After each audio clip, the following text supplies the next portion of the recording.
الروتين رغم ان هو سخيف وممل وكل حاجه الا ان هو بيعالجك من الاكتئاب، لان انت لما بتسيب الروتين بتخش في الفراغ، والفراغ بيسحل الدماغ، والدماغ بتوديك للاكتئاب.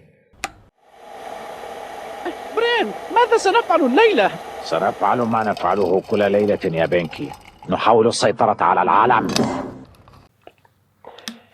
نعناع ومش فريش عشان امي دايما بتنشفه في البلكونه. فجاه اكتشفت كده ان القهاوي ما بيتعاملوش ده بيقول لك ده بايت، لا ما يتاكلش، ده انا امي ما بتعمل لناش غيره. مش عارف الغلط فيهم ولا انا امي اللي بتضحك علينا ولا ايه. المهم، السلام والرحمه رب صبحنا وربحنا.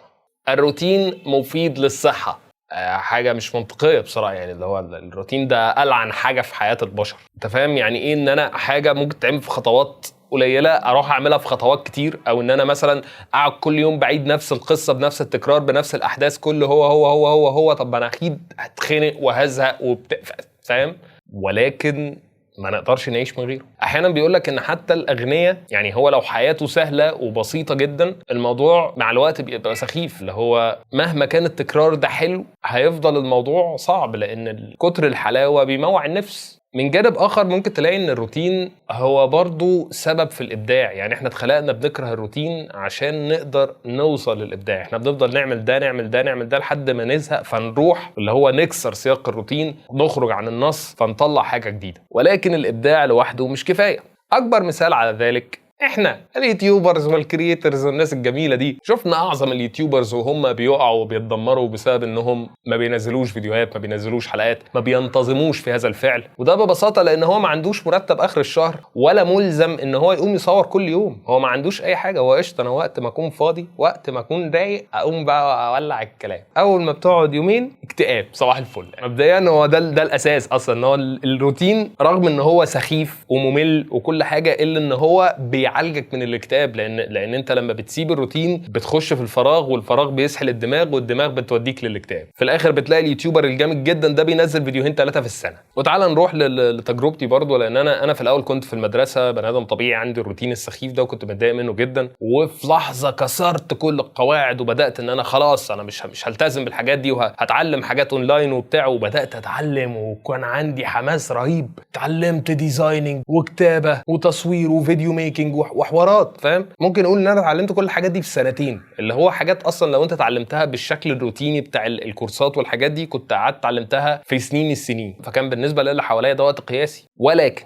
لما نقيم الشغل اللي انا عملته في سنتين ده مقارنة بالشغل اللي اتعمل في الناس اللي هي التانية اللي اشتغلت بشكل روتيني، هم عملوا اضعاف النتائج اللي انا عملتها. اي نعم هي في حاجات شبه بعض وحاجات متكروته وما اعرفش ايه، بس لما تدور في الحاجات الابداعيه عندهم هتلاقيها ما تفرقش كتير عن الحاجات اللي عندي. وده حصل لي حرفيا لما بدات اشتغل لاول مره كديزاينر في شركه. الموضوع كان بالنسبه لي غريب. هو ازاي اصلا انت عايز نقعد على مكتب وتقول لي حاجه فابقى كرييتيف دلوقتي؟ اللي هو بمزاجي، هو زرار ما جاتش معايا. التجربه العمليه اثبتت عكس ذلك، ان انا كريت في الشهرين دول كارير قد اللي انا عملته فعلا في سنتين، وفي حاجات كرييتيف اكتر بكتير. وده غالبا كان سببه التشالنج نفسه، اللي هو انت حطيتني تحت ضغط فهطلع شغل تحت ضغط واطلعه احلى. اي نعم احيانا بيجبرك النظام انك تكروت وتعمل حاجات فكسانه ما تبقاش عاجباك، بس برضه بص للجانب الايجابي وما تبصش للجانب السلبي. يعني انت لو بصيت للجانب السلبي فتعالى نروح بقى للتحرر واللي ما فيش روتين واللي ما اعرفش ايه، وشوف الاكتئاب اللي فشخك لما اتحط عليك قعدت شهرين في السرير. قول لي بقى ايه الايجابي في ده؟ وده بيفكرني شويه برضو باستاذ الدرس. انا كان عندي مشكله ان احنا بنروح الدرس ليه؟ اللي هو انا ذكي كفايه اني اقرا من الكتاب افهم، بس اكتشفت بقى في ثانويه عامه تحديدا لما لقيت طلبه ما بيروحوش الدرس، ولكن هم بيتعاملوا مع الاستاذ على ان هو متابع ليهم. اللي هو بيجي له بس يقول له اعمل كذا وكذا وتعالى لي يوم كذا. هو ما بيشرحلوش حاجه، هو بس بيحط له تايم لاين وبيجبره نوعا ما، اللي هو لو ما عملتش ده هتتعاقب. فهي الفكره كلها ان هو خلق له نظام. وهنا استنتجت ان الروتين هو نظام، مش حاجه سخيفه قوي كده، هو حاجه طبيعيه. هو شويه قوانين، والقوانين بعض الوقت بتكون سخيفه، ولكن هي في الواقع بتحل مشاكل كتير جدا. معلش ثانيه واحده، هو انت ما عملتش سبسكرايب ولا لايك؟ بتتفرج ليه؟ انت بتتفرج ليه؟ مش عاجبك الموضوع؟ ما هو لو عاجبك الموضوع يبقى تتنقل تعمل سبسكرايب. مش كل مره بقى هنقعد نقول الحوار ده. تعصبني جدا على فكره. الموضوع مش محتاج فلسفه. عجبك ده يبقى عايز تشوفه تاني، يبقى تعمل سبسكرايب وتعمل لايك وتعمل شير. ليه؟ عشان الحاجات دي هي اللي هتحرك الفيديو لقدام، فهيزيد فيوزه، فساعتها هيبقى عندي سبب منطقي اني اعمل الحلقه اللي جايه. كمل الحلقه.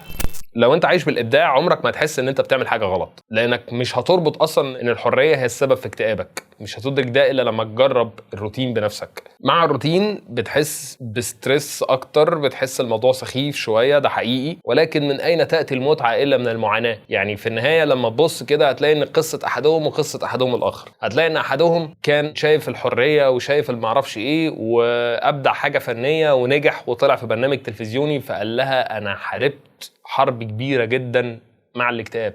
احدهم الاخر نجح برضو وراح نفس البرنامج بس هو عنده شويه نجاحات اكتر وقال لها انا حاربت الروتين، فاهم؟ ففي الاخر هو ده بيحارب وده بيحارب، فهي يا معلم، فاهم؟ ولكن في نفس الوقت انت تقدر تعمل ميكس ما بين الاثنين، الابداع بطعم الروتين. هيبقى برضو فيه شويه سخافه بس يعني هيبقى مظبوط، زي فكره ان انت تبقى بتشتغل بنظام وبمواعيد ثابته وبتاع وما اعرفش ايه، بس في نفس الوقت اللي انت بتشتغل فيه ده انت بتبدع فيه مزاجك اللي انت عايزه، فاهم؟ وده اللي انا بعمله مؤخرا. حطيت لنفسي مواعيد شغل وبقيت بنزل اشتغل فيها ولازم اطلع حاجه، بس اي حاجه بقى يعني بجد اللي هو مش لازم اطلع شغل انا مثلا اللي هو مطلوب مني ان انا اعمل فيديو، لا انا ممكن تجي لي النهارده فيديو، ممكن بكره ابقى بعمل ديزاين، ممكن بعده ابقى بعمل حاجه ثالثه، فاهم قصدي؟ فانا مستمتع جوه الروتين. جيس وات، انا دلوقتي بعمل ده، دي رابع حلقه اصورها النهارده، انا عندي مواعيد تصوير النهارده عشان اقدر ان انا انزل فيديوهات بشكل دوري. اجبرت نفسي باللي هو فاهم قايم من على السرير انا اروح اصور اول ما بقف قدام الكاميرا واحس ان الكلام طالع من قلبي كده بفك، فاهم؟ فبلاقي ان انا مبسوط، والله الموضوع لذيذ، مفيش حاجه يعني. انا عم هتخنق تاني ولا بمنتج بس يعني فاهم، في الاخر هي حبه كده حبه كده، وهي الدنيا ايه غير حبه فوق وحبه تحت وزي الخياره، ولا بلاش موضوع الخياره ده. فده هيودينا لايه؟ لحكمه اليوم. ليه تخليها حرب ويا تقتل الروتين يا اما تقتل روحك، لما ممكن تخلي البرواز ثابت وتسيب الابداع للوحه؟ توقيع العبد لله، هو ده الحوار يا فاهم. ظبط الكلام كده اللي هو ايه، حط روتين وحط ابداع، حط حبه من هنا وحبه من هنا، الحلو من هنا عن الحلو من هنا، كوكتيلك.